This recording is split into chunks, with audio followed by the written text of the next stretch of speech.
You're watching the Vince Sterling Podcast. Nathan Sharma is the Indian-born American wizard of technology and artificial intelligence. His skyrocket to fame happened in 2021 with the development of his AI GI software developed for film and television. It was immediately scooped up by Disney for use in the MCU and Star Wars franchises, fulfilling a lifelong dream of Nathan's to work with Lucasfilms. His love of life and zest for the unknown is a staple of his character. Please welcome Nathan Sharma. So welcome, Nathan Sharma. I hear you love Star Wars so much that you named your business after that. Would you like to tell us a little bit about yourself? Thank you for inviting me, Mr. Sterling. I'm a huge fan of this show, I must say.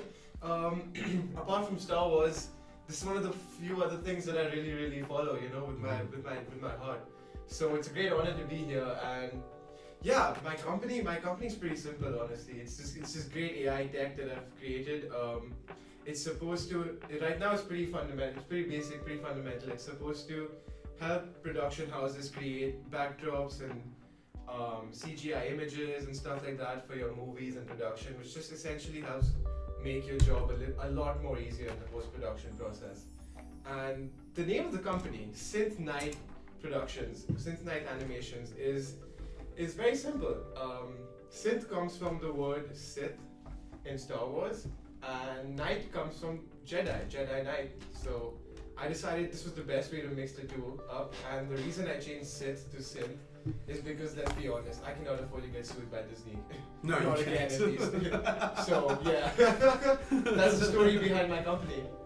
Okay, very interesting. So let's just jump right into this, okay? As you know, artificial intelligence has taken the world by storm. I know that you're a huge supporter of this technology. I can hear it in your voice as you talk about it now. But there are many dissenters. Oh man, I can go on and on about AI. AI is absolutely amazing. This thing is the greatest invention in the history of man after the wheel, definitely. AI just has a lot of pros to itself in general.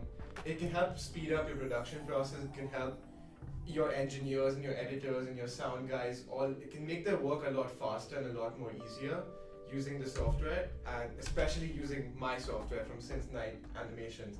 Our software helps reduce your production time by half, and what would normally take you maybe like 6 months, a film to take 6 months to edit and add sound and background and stuff like that, will probably take you 3 months, maybe 2 months with Synth Night Animations. So I'm really excited about this software, and I'm really hoping that more production houses in Hollywood take it up and use it, because this is the future of film. This is the future of AI. This is where it's gonna go.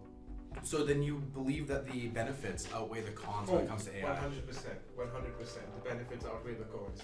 So far, what I've noticed, just based off the chat on Twitter and all over social media, one of the biggest issues that people have with AI is basically the loss of jobs. Everyone's worried, oh, my job's gonna go away, oh my god, the AI software is gonna take away everything I do in the studio. No, that's not what's gonna happen. That's not the problem. We can work around it. Just ask the guys who made Everything Everywhere All at Once. They use this editing software called Runway, and it's an AI-powered software, and it worked beautifully. The film was a massive success. There were no loss of jobs. Everything worked out. The film won a bunch of Oscars. And I feel like if Everything Everywhere All at Once can do it, so can all the bigger studios as well. It's not that hard. We can definitely work our way around it. And given the way that the recent strikes in Hollywood have ended, I feel like it's showing a lot of potential for a better integration of AI and human work in Hollywood. So despite the concerns of AI and its potential dangers, do you believe that AI is no threat to humanity? And do you care at all about its effect in industries like your love film industry that you've disrupted? Would you say? Not really at all, no. Contrary to what the film industry will have you believe, AI is not going to rise up against humanity and take over. Neither is it going to completely take away everyone's jobs. Because let's be honest here, we as a group of people, we as the actors union in Hollywood, the writers union in Hollywood, let's be honest, they're not going to allow for this to happen, right? And I am all for it. I will personally look for a way to work around the restrictions that they've put on AI, because I do firmly believe that AI can help Hollywood and can help this industry. This is an industry I have been passionate about since I was a kid. Movies have played a huge role in my life. I came here to America to study, and with the goal of working in Hollywood, working at Warner Brothers, which is where I got my first ever job. And it was a huge deal for me to work on, you know, those animated movies for DC Comics, Batman, The Flash, Justice League, all that stuff. And that was like a dream come true for me. And I feel like by continuing to stay in this industry and developing software that will help this industry move forward is my contribution to it. Because let's be honest, I'm not talented enough to be an actor or a writer, but I can produce code, I can produce a software that will help make everyone's jobs easier and will help Hollywood put out greater quality in terms of its content. So your first job was in Warner Brothers? Tell me a bit about that. Oh, that was one of the best times of my life, because I had just gotten out of university. I was really excited as this young animator going into the industry, and I landed this amazing job at Warner Brothers. So it was a great experience for me. I learned a lot from there, and I got to work on these amazing shows like the Justice League animated series, the Flashpoint animated movies, and these were like things out of my childhood that I finally got to work on, because I used to read these comic books as a kid, and it used to like keep me awake at night as well. I was like, I have to find a way to work at DC Comics or at Marvel or at Star Wars. So this was a dream come true for me. And again, after working at DC, things just got better and better. I got scooped up by Disney. I went and worked at Marvel. I worked at Star Wars. My childhood dream coming true over there. I got to meet Harrison Ford. Got to meet Chewbacca. Oh, what an experience! What an experience! Harrison Ford and Chewbacca. Yes, both of them, and not to mention the famous Douglas Bloom. Oh yeah. It was an honor to meet him that day at the Oscar party. But I hope I get some time to talk to him even further, because I would really like to pitch my software to him, knowing that he's famously against CGI and stuff like that. I feel like it would be a real challenge to convince him to use my software, but I would be honored if he finally does, because he is one of my favorite directors right now. He's one of your heroes, huh? Yep. You know that Doug Bloom is coming on to my next episode, Joe. Oh my god, I did not know that. Is he? He is. Did I come back for that episode? Because I'd love to chat with him again. Okay, we'll have to talk about it after this interview. But so, what is your favorite Doug Bloom film? Oh my god, my favorite Doug Bloom film has to be The Cloudy with the Chance of Lasagna, the live action remake. Cinematic masterpiece. It's a masterpiece. Because I, as a kid, watched the animated version.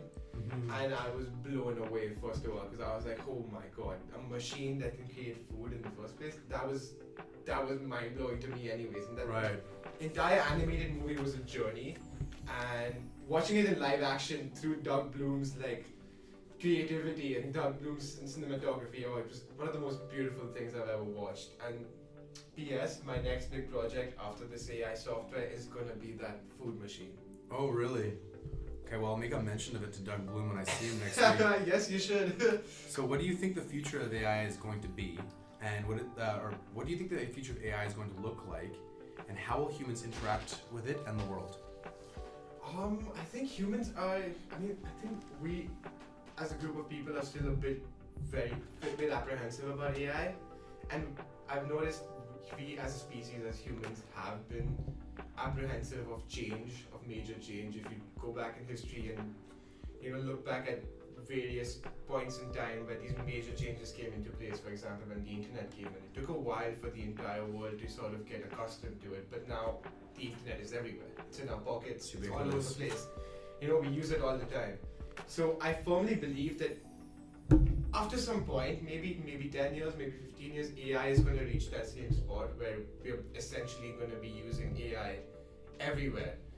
And literally the only thing stopping it is just for us to find a way to make AI work in the real world without necessarily maximizing the amount of damage it does to other people's jobs. Because yes, I do understand that people need their livelihoods, but at the same time, I'm a firm believer in technology, and I'm a firm believer that in order to move forward, we have to evolve.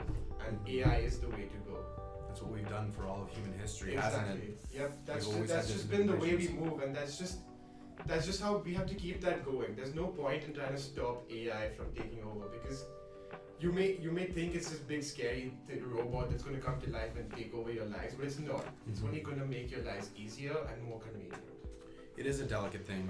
AI will revolutionize the world, but I think that people who only use it to for its face value will lose out long term for that.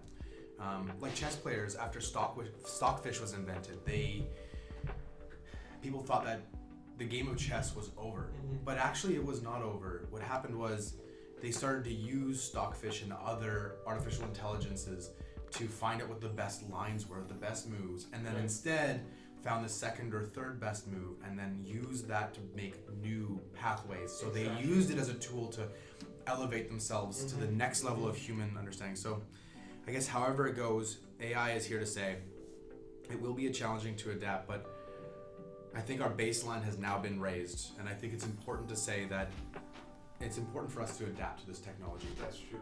Yeah. I completely agree, and I just gotta say, I mean, it's not a known fact, but AI has already become a little bit more prevalent in Hollywood. As I already mentioned, Everything Everywhere All at Once was one of the first major movies to use AI software in their editing process. And if you ask your buddy Stephen Colbert, he will tell you the same thing. He uses another software, and I can't believe all these guys are using my rivals. Like, they should just be using my software at this point. They're all using. Stephen Colbert is also using a software to sort of edit out live videos and remove objects from it. And this AI-powered software essentially helps him, remove objects from live videos, which I think is a pretty massive deal. It's a pretty massive And not many people are talking about this, because obviously a lot of people in Hollywood try to keep these things on the down low, and it's production side is anyways not that big and fancy as the actors are, so it's not going to get talked about a lot much, but I think it's a massive, massive thing that people are already beginning to adopt AI in Hollywood. Perfect. Thank you for your time, Nathan. Thank you for having me here. It was an honor.